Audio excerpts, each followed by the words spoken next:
All right. Hey, ladies and gentlemen, welcome to another episode of the Beyond Seven Figures podcast. So let's talk about our guest today. Our guest is a Silicon Valley entrepreneur. He's the first Latino Y Combinator visiting partner. He's known for selling a fintech startup to MasterCard in its first Latin America acquisition. Now, in 2013, my guest today founded this company while securing $19 million in funding from Y Combinator, as well as a few other companies. Now, he sold the business in 2021. I think, interestingly enough, this wasn't somebody who came with a silver spoon in their mouth either. He's a Dominican immigrant. He grew up in Harlem. To make ends meet, he dropped out of college to work as an aircraft technician and then later returned to get his degree. So, a really cool story. He has a book called The Underdog Founder that was published in September, which lays out the principles for rising above racism, poverty, imposter syndrome, and just about every imaginable and unimaginable startup obstacle. So, without further delay, let's bring onto the show Edrizio De La Cruz. Welcome to the show, my man. Thank you, Charles. Thank you so much, man. I'm excited to be here with you today. Yeah, no worries. I'm really excited to have you. There was one time I was out in South Africa and I'm having lunch with these two people. One person, I think he came in from Poland, was told, go make a living for yourself. He got off the plane, didn't know what to do. He ran into the airport with his $38, bought a Polaroid, and stood out there until he made a little bit of money taking pictures for people so he could figure out what to do that night and eat and so forth. He turned out to be one of the number one commercial photographers in the world. The other gentleman was from Cuba, and he came over and he said, I want to make $1 million. And he started bagging groceries, took groceries to one person's car that happened to be a Mercedes. And he said, oh, this woman must be a millionaire. So I'm going to ask her what she did. And she said she ran daycare centers. And he said, from that point forward, he made $1 million 1 year from there and never made less than the year prior. The reason why I bring this up, Edrizio, is because both of these people said that the reason why they became so successful had to do with the fact that they were raised in believing that it was easy to become a millionaire in the United States. And they were more focused on all the reasons that they could become a millionaire. Then they said the way that American born people are raised, where they talk about all the obstacles and the challenges and how hard it is. So you've had a balance of both. If you were the third person at the lunch table, how would you have commented on their stories and how it relates to where you're at today? Well, that's a great insight, Charles. Well, maybe I could share a little bit about my background. Long before I was an entrepreneur, my first entrepreneurship endeavor was selling guavas in the streets of Santo Domingo. I Wow. did that when I was about 11 years old, picked them from the back of my house, sold them on the street. I had grown up with my mother and my aunt. And, we didn't always have running water or electricity where I lived. So I used the money to help buy groceries and candles so we can read at night. Age 12, I had a chance to immigrate to the US to live with my dad, who was driving a taxi at the time and was enamored with New York City. But I quickly learned that, the streets not paved with gold. He was living in the South Bronx at that time, and I quickly saw reality. I got a chance to go to college, but then had to drop out of college, had the chance to go to the Air Force, but I had to drop out of the Air Force. And I wound up doing that for the next 6 years of my life. End up going to college until I was 22, didn't finish until I was 25, and then wound up pivoting from being a blue collar mechanic to being a Wall Street investment banker, which is what I had my eyes set on for a while. Like the two anecdotes, I came to the States with that dream. And even though I faced a really harsh reality, and nobody was telling me what to do or how to do it, or even showing me the path, college was kind of foreign to me. I just had this innate belief that things were going to be better, like just innate optimism and call it naivete, that is an inherent expectations of things to become better. And I think when you expect things to become better, you ultimately find ways to make it better. I kept kind of evolving and changing my room time and time again, keep improving my situation. and improve my odds of success by getting into the right degree time after time again. And like it's one of those you mentioned, it was all about having this kind of inherent optimistic mindset that Mm. things will get better. And if they're not better, you make them better. Is there a part of you that looked at where you came from with no running water, limited food, where it it's easier for you to take risks because worst comes to worst, you've already been in a position where you had no running water or food. Yeah. Does it make it easier to take risk or harder to take risk? I mean, for me, even the concept of risk was a bit foreign for me because it was like, risk what? Like, I'm already at the bottom. How worse can it get? I talked about this. I published a book called The Underdog Founder about my journey. And one of the anecdotes that I share is that after spending 6 years as a mechanic, I finally got an opportunity to work on Wall Street. In that city was a welcome event. The average operations, you make at the time you make $50,000, $60,000 to start. As an investment banker, you make $140,000 to start. And it wasn't just the money; it was about the pathways of opportunities that continue to follow thereafter. And I knew that if I take the operations job, I will forever settle and I will forever regret taking the road more travel. I was like, I'm betting on me. And I wound up getting an internship, not a full time job, at UBS as an investment banker. And partly that ultimately to a full time job, which is what I wanted in investment banking. So sometimes you have to not even take the risk, but ultimately kind of bet on you. My son actually, he's a professional kart racer, and his ultimate objective is to become a race car driver, like a professional race car driver. Wow. But right now, he has to go from the karts and then work his way up.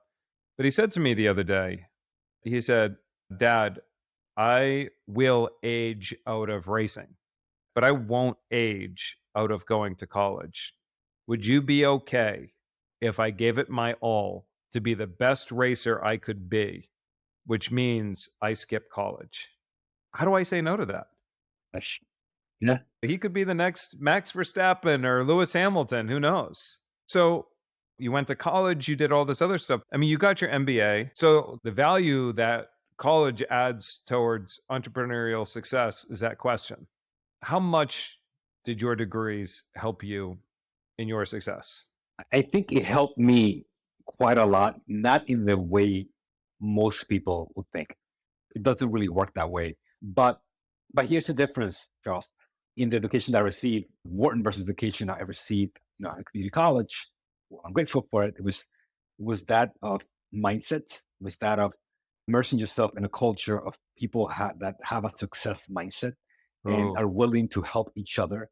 And you understand exactly how people become successful in America, like how people help each other out, the cross collaboration, the cross pollination of ideas, how people collaborate, how people exchange information, how they help each other out, how they continuously learn from each other more than what they do learn from the books or teachers. So I quickly saw like, oh, what that is the DNA of an Ivy League school. They accept exceptional people, and then me, and then those people become more exceptional by virtue of surrounding themselves with exceptional people. So anchored around exceptional people. No matter what the market is, the product or segment, or you're in crypto, healthcare, that doesn't matter. Like if you build an organization anchored around exceptional people, good things will ultimately happen. So I really learned the value of people and relationships and kind of the whole notion of kind of lifting each other as you climb.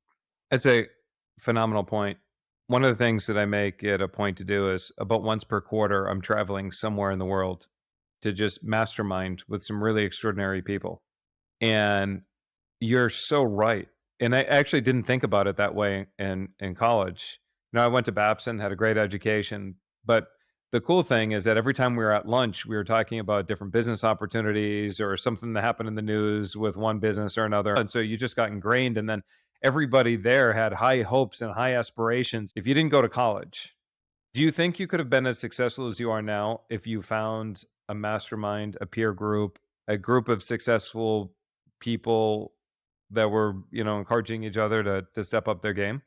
Other people, maybe yes. I mean, you got to understand my background. I grown up in a very specific environment where college was not even a luxury. I didn't grow up with that access or education or even discussing stocks at the dinner table, or none of my friends grew up with that. So if a person grows up with that environment, and most importantly, the mindset, I think it's easier to skip college. I think for me, I knew I needed that environment. I needed that polish. I needed that access. I needed that mindset. And ultimately that helped a lot, when I was raising millions of dollars. It put some investors at ease that I had that pedigree and that background. So to me, I am forever eternally grateful to everything from Queensboro Community College to Baruch College to all the way to Wharton for, being able to shape me. That's phenomenal. And I do want to just highlight the importance of making sure that you're surrounding yourself with intelligent people. That is one thing that if you're sitting here listening, is saying, well, what is one action step that I can take from today's episode that can make a massive impact in my business? It would be find a peer group where you're not the smartest one. Exactly. Exactly. So in my book, Founder, I dedicate a chapter to just for that. I call it getting into the right room, and the power of surrounding yourself with people that are just ahead of you. And half the times when we're the dumbest person in the room, we feel that we have imposter syndrome. But I feel like that's an advantage actually, because that means you have a lot more to learn than the person that feels like it's the smartest person in the room. Sure. I find imposter syndrome is I wouldn't have been where I am today if I didn't meet this person or if I didn't strike this deal or whatever. And they look at it and go, if that didn't happen, I wouldn't be where I am today. But what they fail to recognize is they are where they are today because they took consistent, persistent action over and over and over again. And if it wasn't that event that happened, it would have been something else that may even have taken them further. But it is that consistent, persistent, ongoing action. Now, when we look at your successes and your multiple successes, I want you to put yourself in the shoes of, say, a seven-figure entrepreneur. What is your advice to them right now who are sitting there, they're busting their humps, hard work, and they're trying to figure out how do I get to where Andrizio was, where you make all this money, you are able to sell the business. What advice are you giving them? Well, the first piece of advice I would say is, be proud of where you are. Very few businesses make it above $1 million in revenue. The second thing I would like to say to them is like, well, figure out exactly, where you want to be. Like, where you want to scale your company. Like, clearly you build something that people want, right? There's people that are perfectly fine with being as kind of a good size business that can yield, profit, and you build a good brand locally or regionally. That's fine. But if you want to build a larger scale business, then that requires longer term thinking. That requires making some sacrifices at this point in time. That may include, you know, raising capital, whether that's venture capital or capital from a bank or a lender. Yep. Well, well, There we go. and the first thing I would say before advice is kind of just look, I would say congrats. There's not that many businesses that are making $20 million. That's amazing. And number two, think about where you and your team, where do you want to be in 10 years? Like, do you want to be like a massively scaled company that's doing 50 to $100 million revenue, or $5 million a year revenue company, with high profit margins, high conviction business that is kind of putting food on the table for you and your loved ones? No, but trying to figure out which of those paths you want to take, it's think is key, and then figure out if you're willing to make the sacrifice to go for the home run, right? Because it may require a couple of years raising capital in order to accelerate growth, and you may not be profitable. You may go from profitable to unprofitable for a couple of years because you're sacrificing short-term profits for long-term profits. So it's all about defining, where you want to go, and are you willing to make. Yeah, I get it. I get it. So now, strategically, right? Let's say you were their coach or consultant, and they said, "How do I break free from hard work, word of mouth, and referrals, and get to where you're at?" Where do you take them? Well, at $1 million in revenue that you have, depending on the business, if it's scalable, you may still need to invest in a sales force, salespeople. So I think at $1 million in revenue, that's when at least for tech businesses, that's when you transition away from founder-led sales to kind of, team-led sales. And that's when you Yep. start hiring a team. But the mistake that a lot of people make is that they think salespeople are like a vending machine. Like, you just insert money and out comes sales. It doesn't work that way. So you really have to think about sales in a very consultative fashion. So the salesperson has to really consult and educate, the business that they're selling to. And a lot of that really comes from your coaching as a founder. So I would say, the first few hires are really, they're doing sales, but they're being coached by you for the first year. If those people are successful, then you've built kind of a model underneath you that can be scaled and can be replicated. And those people can recruit the next set of salespeople and SDR and customer success and onboarding specialists and support. But you need to nail that first layer. And that's why your job changes completely to becoming a recruiter and a trainer. You're a smart man. A lot of people, they figure I need to break from founder led sales. So they go ahead and they put a job on LinkedIn, and then they look at people and they go, oh, they have tech experience. They have sales experience. They've been trained by a salesperson. They bring them on, and then they go, welcome. Here's your quota. Pat on the back. Go get them, Tiger.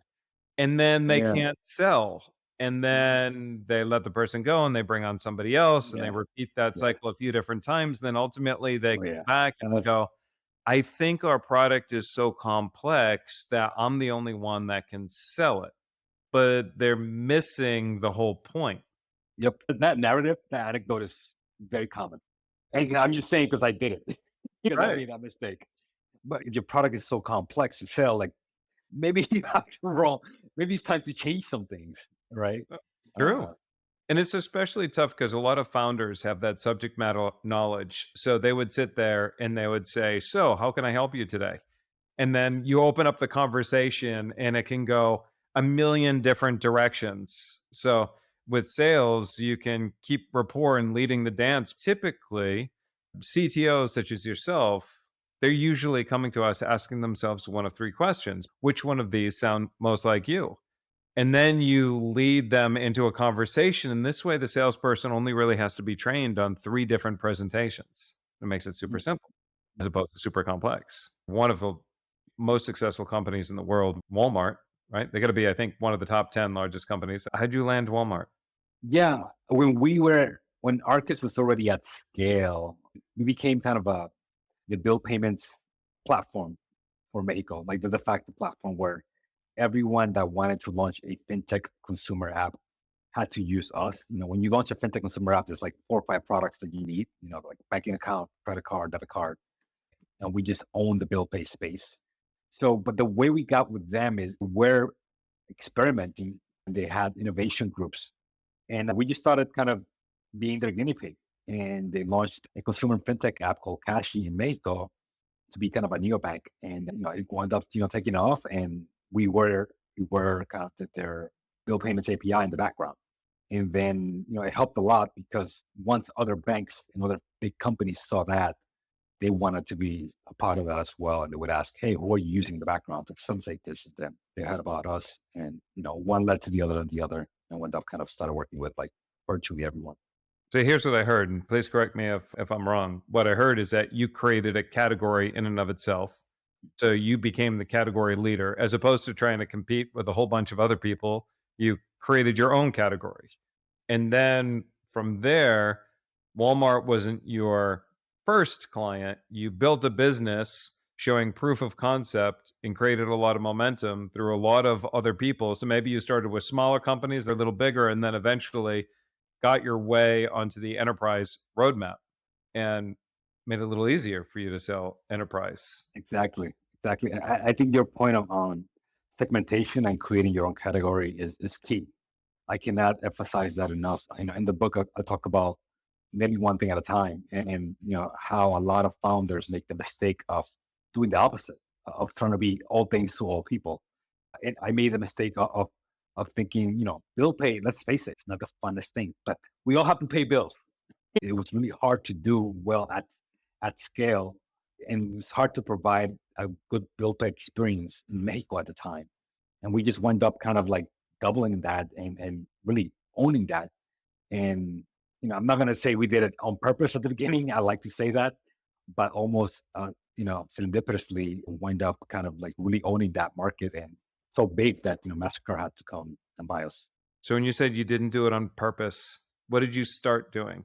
So I made a bunch of mistakes. I wound up building several products, but most of the multi-region. So we did both in Mexico and the US and the Dominican Republic. And what I learned is those markets are quite different and unique. Yeah, it's all Yep. nuances. But it took us a while to double down on Mexico, which is ultimately what became the business and what was sold to MasterCard. So because of my investments in regions outside of Mexico, it took us a little bit longer. And that was my mistake. And then I talk about that, in the book, how my F ups led to some headaches internally. But that was ultimately the right play, doubling down in a segment in one region. Here's the beautiful thing about what you said though. See, you went to Wharton, number one business school in the world. My guess is that you created a business plan because that's the way they teach it in B school, right? Yeah, So yeah, yeah, yeah. my guess is that you strike me as somebody who is a good student. My guess is that that business plan was really well thought out, really researched, and you got the 19 million from the business plan, right? I mean, over time, I keep iterating, Uh, keep But iterating. but you Yeah, were able to raise some money while going into all these yeah, other countries, right? exactly. Yeah, Here's my point, especially for our listeners. There are two different types of people. We have the one type of person that feels that they have to wait till it's perfect, whether it's a marketing strategy or a new business line or new business in general, whatever, but they wait till they're perfect. So they spend all this time, they invest in research and everything else to make it as perfect as they can. And then you've got somebody else that just says, you know what? Done is good enough. I'm just going to go ahead and I'm going to start, but I'm going to start slow so I can collect some data. And then from that data, see what's working and what's not working. And then do more of what's working and less of what's not. And then I'm just going to keep reading and reiterating. And inevitably, action always performs better than perfection because done is better than perfect, but perfect can never be achieved without it being done. you're exactly right. I live and breathe by those words, Charles. I tell that to all the founders. And you know what else I learned about that, Charles? Like almost subconsciously as founders, why we strive for perfection many times is because we're scared. Because Oh, sure. if we're working on it, we can't get rejected, right? No one can reject an unpublished product. Yeah. So it's okay, it's safe, right? Because at that So point, we've already told our friends we were starting a business and our family and everything else. So yeah, as long as we're still working on it, then we haven't failed. yeah, But that struggle, we have to be willing. Anytime you watch a child who learns to walk, they learn to walk only after they've fallen so many times that they've learned not to do that. They got to do something else. But we learned what it was like to grow a business from the very beginning when we started crawling and walking. That in order for us to walk, we had to be okay with falling. yep, yep, yep. Yeah, But man. for whatever reason, when we start a business, we don't see failure as something that's acceptable. Instead, we see failure as something that's bad instead of looking at we're actually not succeeding or failing. And all we're doing is we're getting data. We're just gathering data. We're letting go of the outcome. It doesn't matter. All we're doing is we're collecting data. It's not a matter of succeeding or failing. All we are doing is we're trying to see what's working and what's not working. After we collect our data points, we'll see if it succeeds or fails, but it's too early to see if it succeeds or fails. You really don't know until you have enough data points, until it's statistically significant. Exactly, exactly, exactly. I tell founders just put your startup like not like a business, but like a science experiment. Yeah, you're so You- right. You're so Go, right. just observing, exactly. Not 100% right. I feel like just your approach and your attitude, those early days makes all the difference. I was sitting in a room with some really, really smart CEO on my team's talking, and they go, "You know what's funny? If you crossed out everything that somebody said worked and didn't work and worked and didn't work, you would walk away realizing that nothing works." Well, everything works and nothing works at the same time because Yeah. the people who made it work, they made it work through a series of, like you said, science experiments. Do more of what's working, less of what's not. The people who said it failed gave up too soon. There's usually parts of it that works and parts that don't. Figure out what parts work and do more of what works and less of what doesn't. Yeah, exactly. Yeah, that's how it is, man. Be scientific about it. I know we're pushing up against the clock and you're a busy guy. So this is the Beyond Seven Figures podcast. What would you say is your biggest, best tip for our listeners right now who want to take their business beyond seven figures? I think or replicate kind of elements of what you just mentioned. I think take inventory of where you are, what got you here, and if and figure out where you want to be in 10 years. If you want to be 50x on where you want to be, realize that it's going to require some compromises, some sacrifices, and you're going to give up kind of short-term profits for long-term profits. And once you have a conversation with yourself, your teammates, and your employees, and even your spouse, I think it makes everything else easier because then you are ready and prepared for the odyssey, right? It's the Mm, mindset.